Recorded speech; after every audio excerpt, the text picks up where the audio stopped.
Good afternoon, everybody. I am here today to talk to you about the transition to small bore connectors. So our objectives today are to discuss the rationale for small bore connectors, review the process that can help with the transition to these connectors, and discuss some potential challenges and solution when transitioning to a small bore connectors. So what is ENFIT, or why was ENFIT created? Well, the traditional, or we'll call them legacy, enteral connectors use a universal stepped adapter, shown on the left in red, to connect feeding tubes. This means that there's a possibility for an inadvertent connection between an enteral feeding system and a non-enteral system. The ENFIT connector, shown on the right in purple, was developed to reduce the likelihood of misconnections by creating a unique design that does not allow connectivity with connectors for any other clinical use. So why is this important? Why is it important to prevent the wrong system being connected to each other? Well, errors have resulted in patient injury and death, and they're widely recognized as being underreported.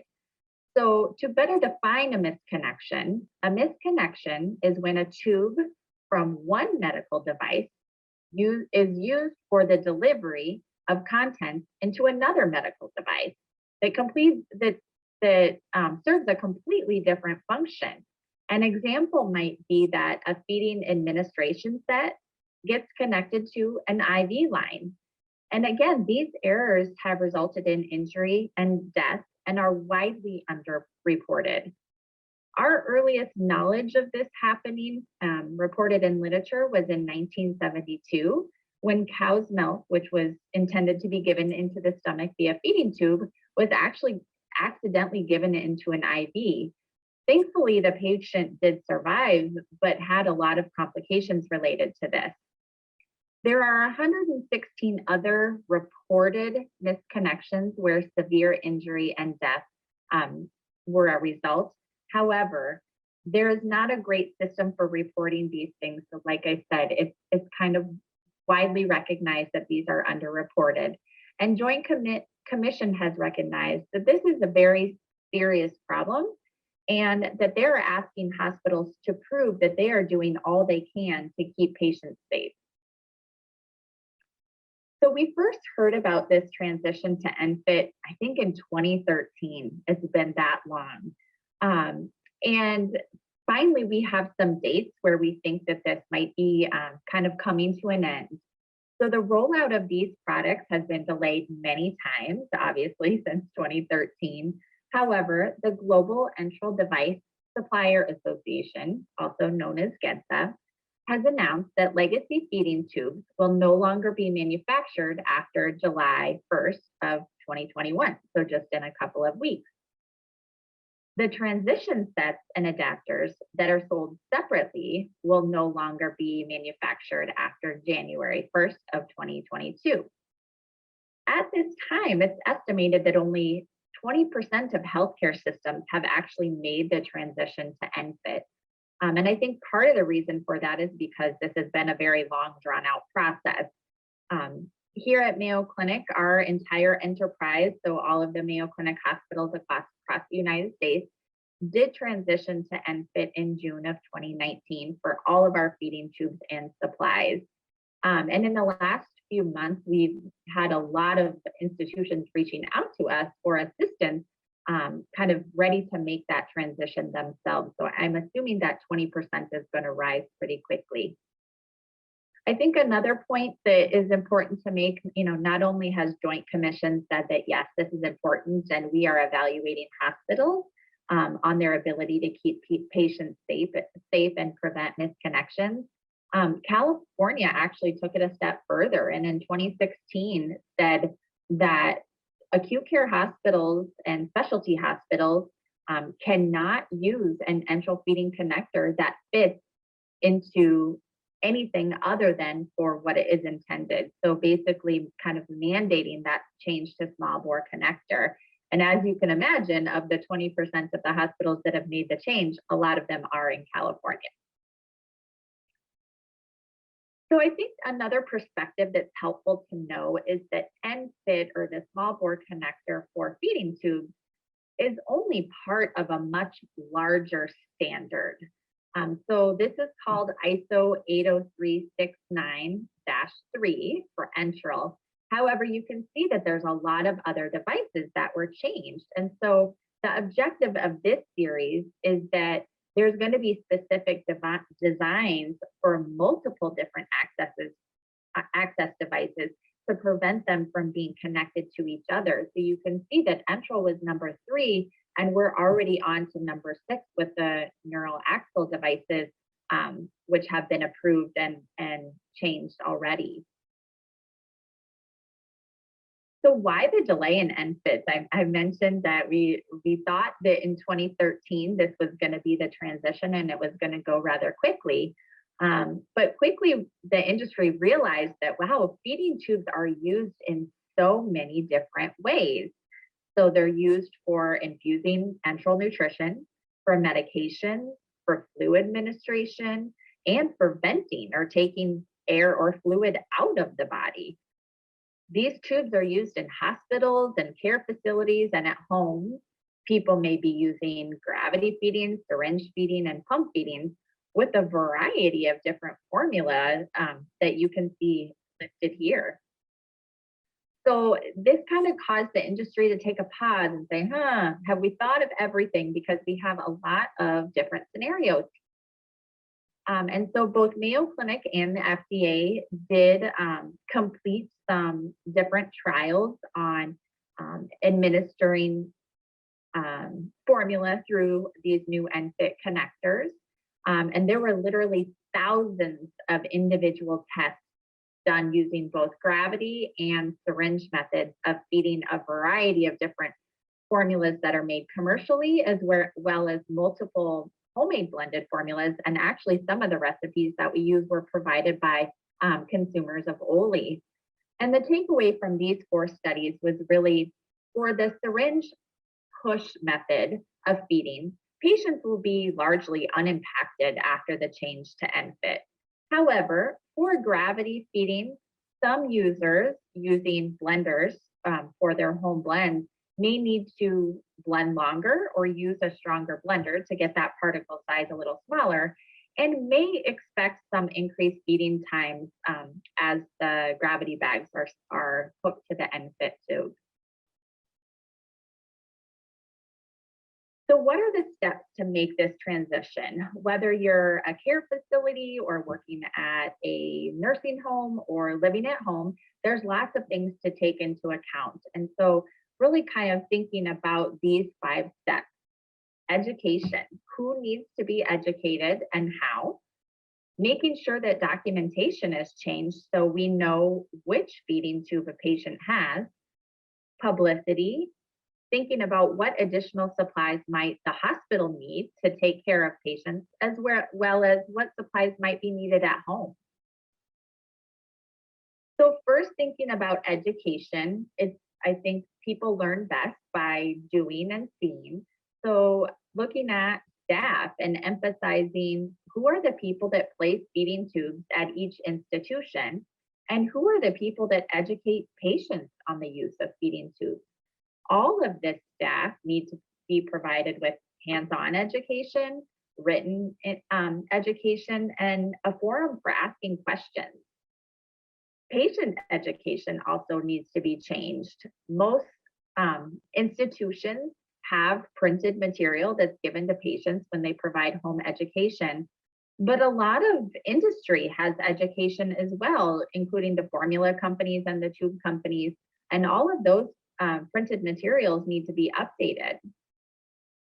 We have felt that YouTube has been a great way to provide small, quick pieces of information as things change at home. And therefore, we have used videos like the one I have linked here if you want to watch it, just to get information out to our patients in a timely manner. So I mentioned documentation needing to be changed as well. So you can see here on the right, we give all of our patients an enteral tube wallet card. This allows for them to carry around information in their wallet that has has the needed information about the feeding tube that they had. So once we changed from the legacy feeding tubes to the ENFIT tube, we wanted to make sure that the patient got new wallet cards so they had the correct information should they get care outside of Mayo Clinic. The medical record also needs to be updated. And so including, does the patient have a small bore connector or do they still have the legacy feeding tube? That way we know what supplies that we need to order for the patient. We also took time to update the supply codes in our homegoing orders. So as an institution writes prescriptions for patients at home, we need to make sure that we're ordering the supplies that go with the feeding tube that they have. So publicity, this might be something that people don't really think about. However, as different hospitals do change to ENFIT, I think it's important for them to let the other care facilities around them know this. So for example, other hospitals, group homes that may have a large population of patients who have feeding tubes, pharmacies, so they know that these syringes are going to be needed, as well as home medical equipment companies, so they know what supplies are going to be ordered, and the local nursing homes. So what was really helpful to us is actually to send letters to all of the nursing homes in our area, letting them know that we were going to make this change, and here were the supplies that they would likely need in order to take care of our patients. It just allowed for a much smoother transition from hospital to home. I think this also emphasizes, though, one of the reasons for the change, because once everyone has changed to ENFIT or the small bore connectors, we won't have to worry what supplies do you have or what supplies do you need. So everybody will be using the same interchangeable supplies. So we definitely identified some additional hospital supply needs that we needed to make. We didn't need to change the feeding sets. Those are already compatible with the ENFIT feeding tubes. However, we did remove enteral syringes from our inventory and brought in the ENFIT syringes to replace them. We also brought in single-use cleaning brushes to allow for cleaning of the adapter on the end of the ENFIT tube. And the reason why we brought in the single-use adapters for hospital use is because in order to clean the multi-use brushes, you need to use mouthwash. And we do not have mouthwash that contains alcohol for safety reasons. And this is probably true of a lot of hospitals. Therefore, it was safer to use the single-use brushes. Some additional supplies that we also brought in were medication straws to help draw up maybe the small amount of breast milk that might be in a bottle, or medications that are difficult to get out of a container. We brought in bottle adapters for liquid medications, different extension sets for low profile feeding tubes that were ENFIT compatible, and new pill crushers. So thinking about home, I think some additional things that definitely came up that we learned from that were needed were, the biggest thing was medication syringes. I recognize that some home supply companies don't provide small syringes for medication administration, like 1 ml or 5 ml. But you're used to going to your pharmacy, maybe getting a liquid medication, and it comes with a syringe that you can draw up that liquid and insert it into your feeding tube. Well, that's not going to be possible with an ENFIT feeding tube. Therefore, medication syringes need to be ENFIT compatible. And they are now available over the counter. So I've linked 2 places here where you can actually purchase ENFIT syringes, though most large pharmacies should be carrying ENFIT syringes. For example, all of our pharmacies brought in ENFIT syringes so they can provide those with medications that patients are giving via feeding tube. Caps for the medication bottles are also a thing to think about. So if you're used to inserting your syringe in your bottle and drawing up the medication, you're going to need a cap that has an ENFIT connector on it to be able to put your ENFIT syringe on that. Medication straws sometimes are used at home as well. multi-use cleaning brushes that can clean the end of the tube that can be dipped in mouthwash and cleaned in between use. And then really just working with your home medical supply company to let them know, hey, I have an ENFIT tube now. I want to make sure that I have all of the supplies that I need. And obviously they've been doing this longer than probably we even have and are ready and have the supplies that they know that people will need at home. So how do you have a success? How do you transition all of your feeding tubes and all of your supplies successfully? Well, if you're an institution, having a multidisciplinary work group, including supply chain management, is ideal. And we actually had patients that were consulted on our team as well to make sure that we weren't missing something. And really the first step was to make a list of all the feeding tubes that we placed at Mayo Clinic. And if you were a patient at home, I think you would first make a list of all of the supplies that you use for your feeding tubes. That way you can obtain the cross-reference for all of those supplies that are ENFIT compatible and discuss any alternatives that maybe aren't going to be made with an ENFIT connection. Starting early and revisiting this often, if even after you have made the change to ENFIT, I think is very important. I think another success that we had that we were not anticipating is that we did not have to change our formulary. So we were able to keep all the same formulas in the hospital and for home use that we used before the transition. So with the legacy feeding tubes. So we still use home blenderized feeding, and many of our patients, we use a lot of the Biscuits commercial formulas as well. And now we're coming on really 2 years after the transition and really have not had a large practice change. And you know, when we're following at least 2,000 people at home, I think that's been a success, is to say we haven't really had to make large change to practice. As you can imagine, there were some challenges, and as everybody change is difficult for all of us. And so the great thing about this being a longer process is there are people who have already changed and institutions who have already changed that you can learn from.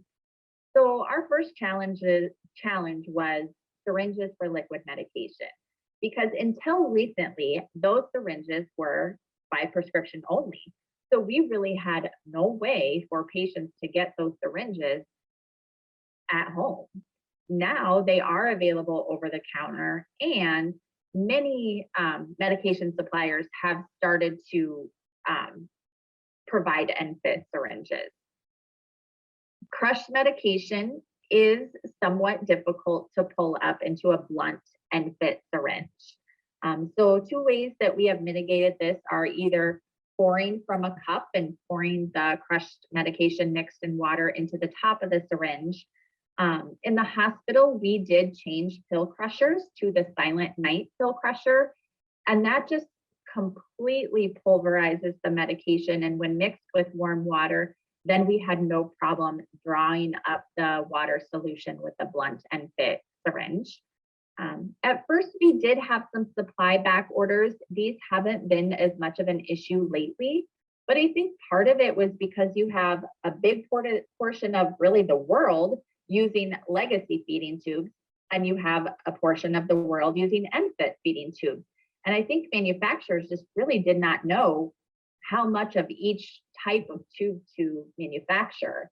As we move forward and only ENFIT is going to be manufactured by most companies, I don't think supply back orders will be as much of an issue. Venting has been a little bit of an issue and continues to be an issue, and I'll talk a little bit more about that. But like I mentioned, home blenderized feeding has worked well for us. So when we think that pureed food going into a feeding tube is going just fine, pureed food is coming out of a feeding tube just fine. And I'll give you a little bit more details about that. We did have to modify our venting diet guidelines a little bit. So we have a diet that we recommend if you are needing to vent that will prevent tube clogging, and I'll show you that in a minute. And initially, we were having no problems with patients who needed to drain a lot of fluid out of their tube because we had drainage bags. that were ENFIT compatible. These are no longer being manufactured, and so we're needing to shift a little bit and come up with solutions, and hoping maybe somebody here today might even have a solution when we have our Q&A portion. The last kind of challenge that we had was tube cracking. And this really hasn't been a problem since probably the first couple months after we made the transition. But basically what happened was nursing was really over tightening the ENFIT connectors, thinking that they really wanted to get that on there tight, and that could cause the end to crack. Once we kind of learned that and worked through it, now we kind of know how tight the connectors do need to be twisted on, and we haven't had problems with cracking, but I do like to bring that point up. Also, per GETSA, that cracking can sometimes happen if leftover formula is stuck in the ENFIT connector of the feeding tube, and then you twist on your administration set or twist on your syringe. It can act like glue a little bit. And so when you separate these two, sometimes it can cause cracking. Again, we kind of mitigated that with the cleaning brushes. So our protocol is to clean the end of the tube once daily or when visibly soiled. So if we were seeing formula in that moat, we were actually cleaning that out with the brush before connecting the administration set. And I'd be happy to answer more questions or talk more about the challenges when we have the Q&A session. So I've provided this just for your reference. So these are the foods that we kind of have. You can see on the left, these are the foods that we feel after testing with the ENFIT tubes that are unlikely to cause an ENFIT tube preventing. The foods on the right are foods that are likely to cause a tube to clog. And so it's just, you can see broken up, there's second groups of foods here, really just to help direct our patients. You know, from a quality of life standpoint, we definitely recognize the role of food and some oral intake for, you know, that quality of life. But we want to just make sure that those food and liquids are limited to things that won't clog the tube if possible. So again, these are just guidelines, but sometimes I think it's helpful to kind of have a starting point. So I mentioned that the drainage bags that we were initially using are no longer being made right now. And so we are in the process of looking for alternatives if anybody has one. The picture on the top, we did find a potential solution. It does seem like it's only available in the UK right now, but it is an ENFIT compatible drainage bag. And that's really what we're looking for. Unfortunately, the second option is going back to using a urinary drainage bag with a reverse ENFIT connector and a 5-in-1 connector. However, we don't know how long this is going to be a solution, and it's definitely not ideal, but we recognize that patients need to be able to vent fluid into a bag, and you know, it's the best that we've come up with so far. I'm hoping today that we can maybe have some brainstorming about other options as well. I did just want to mention that GETSA, or that Global Enteral Device Association, does not include every manufacturer of all enteral products. So this is a statement by AMT, or Applied Medical Technology, and they state that they are going to continue to offer a complete line of both ENFIT products and legacy products at this time. And so I think, you know, I'm not here to tell you you have to use ENFIT feeding tubes. I'm here to tell you why they're being made, and let you know that you may see those supplies out there. But it looks like here, at least for now, with AMT and potentially other companies, that there will still be options. So here are the references of the 4 studies I mentioned about, you know, how we did the testing, MAYO and the FDA did on the ENFIT connectors. So you're welcome to look more in depth at those, as well as any additional information. There's a lot of education materials on the stayconnected.org website, which I have listed here. So thanks for joining us today, and I'll look forward to talking to you more in a little bit. Thank you.